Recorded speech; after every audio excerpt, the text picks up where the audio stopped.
نظام اعمال یہ حکیم الامت حضرت مولانا اشرف علی تھانوی نور اللہ مرغلام کا ایک مختصر سا رسالہ ہے، اور آپ ساتھی جانتے ہیں کہ ہر سال الحمدللہ ختم قرآن کے بعد جو 2 یا 3 ایام ہوتے ہیں اس میں کوشش یہی ہوتی ہے کہ وقت کو قیمتی بنایا جائے۔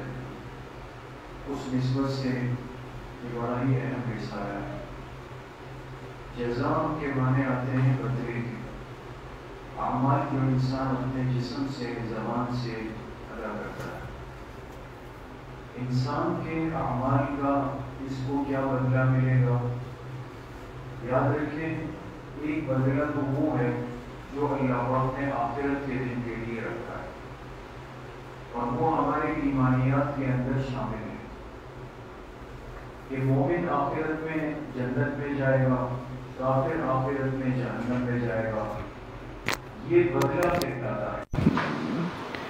لیکن اس کے ساتھ ساتھ بحیثیت ایک مسلمان کے یہ بات یاد رکھیں کہ ہم دنیا کی چل رہی ہے، دنیا کے حالات پہ بھی پڑتا ہے۔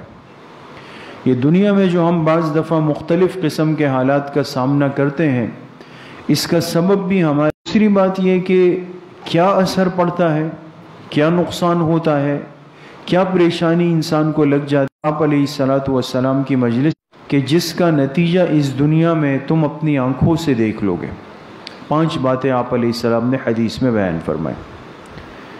نمبر 1 فرمایا کہ جب کسی قوم کے اندر بے حیائی یہ علی الاعلان یعنی کھلے عام ہونے لگ جائے گی، بے حیائی کھلے عام یعنی بلا تکلف ہونے لگ جائے گی، تو اس کا نتیجہ یہ ہوگا کہ یہ قوم ایسی ایسی بیماریوں میں مبتلا ہو جائیں گی کہ ان کے بڑوں نے اس کا نام بھی نہیں سنا ہوگا۔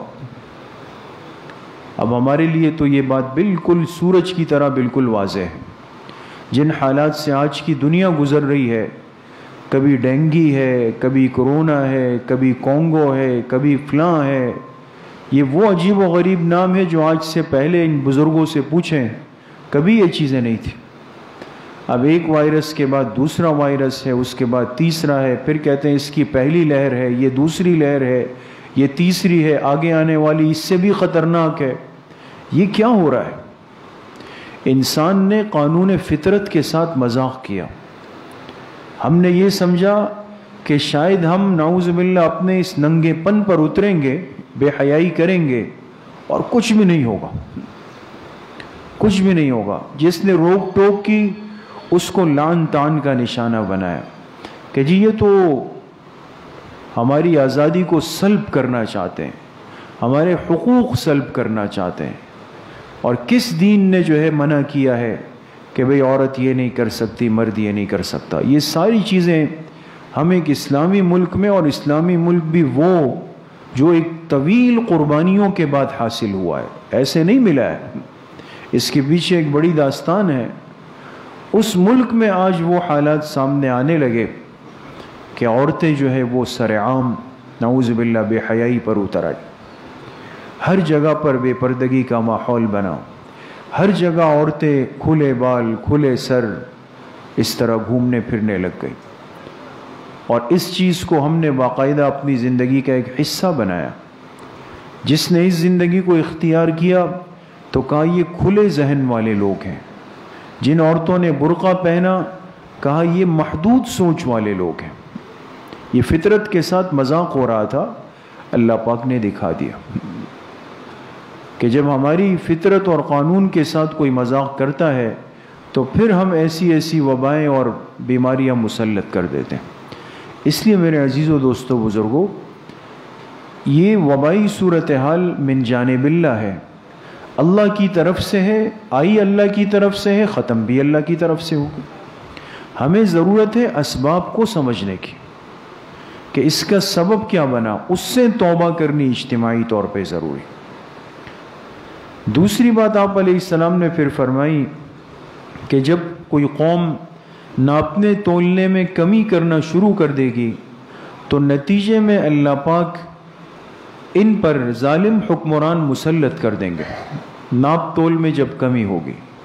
اب دیکھیں اس کو تو ہم ایک ذاتی معاملہ سمجھتے ہیں. جی میں اپنی گلی میں اپنی دکان چلا رہا ہوں, میں جو چاہوں کر لوں.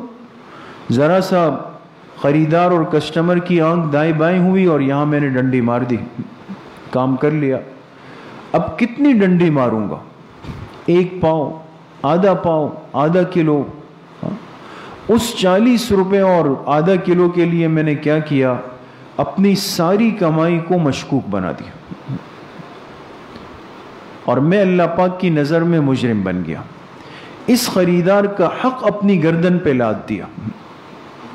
اب جب اجتماعی طور پر یہ ماحول بنے گا تو فرمایا ظالم حکمران تم پر مسلط کر دیے جائیں گے.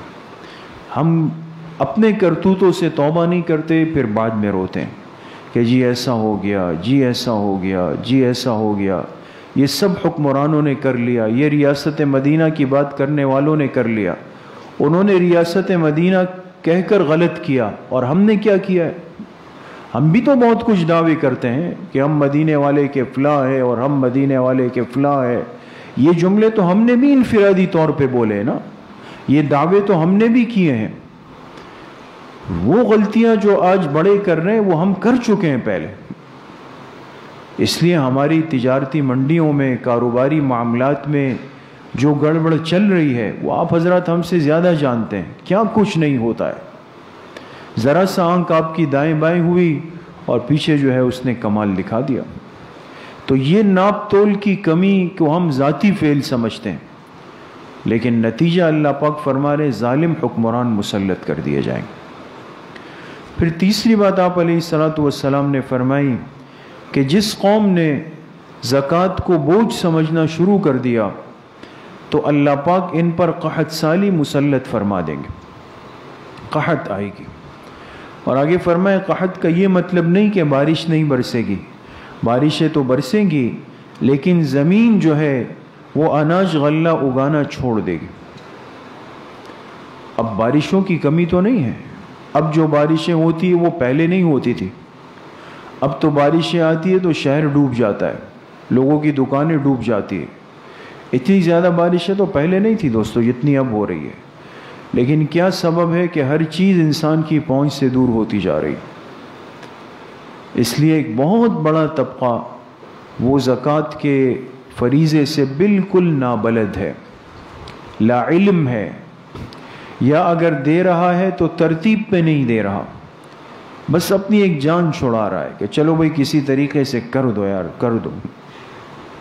یا اگر ترتیب پہ تو پھر کس کے ہاتھ میں دینا ہے یہ کوئی فرق نہیں کیا. ذہن میں ایسی خرابی پیدا کر دی گئی کہ بھئی یہ خیال کے ساتھ زکوٰۃ دی جائے, احتیاط کے ساتھ دی جائے. بس کس کو دیں؟ بھی فلاں ادارہ فلاں.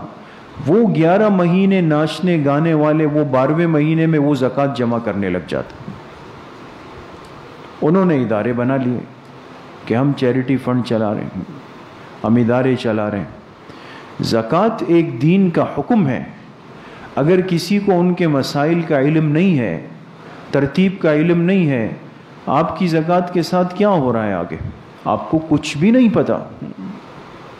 اس لیے میرے عزیزوں دوستوں بزرگوں ہر چیز پر تھوڑا سا ایک ایمان صاحب ایمان بن کر ترتیب کے ساتھ چلنا ضروری ہے. جان چھوڑانے والی بات نہ. چوتھی بات فرمائی کہ جب کوئی قوم وعدہ کر کے اس کے توڑنے پر اتر آئے, یعنی اس قوم کا مزاج بن جائے وعدہ خلافی کا, تو پھر اللہ پاک ان لوگوں پر باہر سے دشمن کو مسلط فرما دیتے. اب وعدے کر کے توڑنا یہ تو ہمارے ہاں ایک فن بن گیا ہے. گناہ سمجھنا تو بہت دور ہو گیا کہ اس کو آج کوئی گناہ سمجھے. آج اس کو فنکاری کہتے ہیں. باقاعدہ کہتے ہیں میں نے اس کو بنا دیا, وعدہ کیا اور پھر اس کو گما دیا میں نے.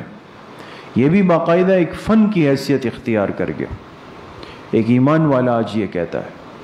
اس لیے بہت خطرناک بات ہے. نتیجہ کیا ہوگا؟ فرمایا باہر کا دشمن آ کے اس پر مسلط ہو جائے گا.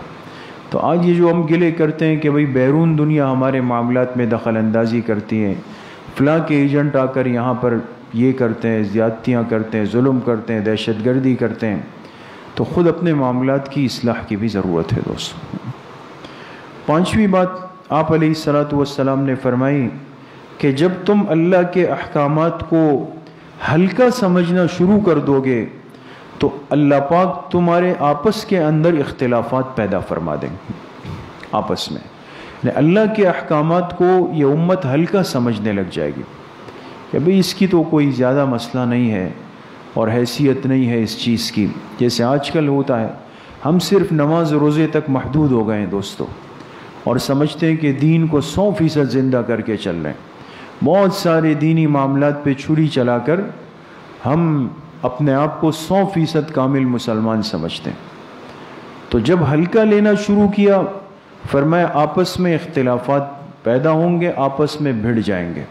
اور یہ صورتحال آج ہمارے سامنے ہے کہ وہ کون سا عنوان نہیں ہے کہ جس میں ہم باہم دست و گریباں نہیں ہوتے.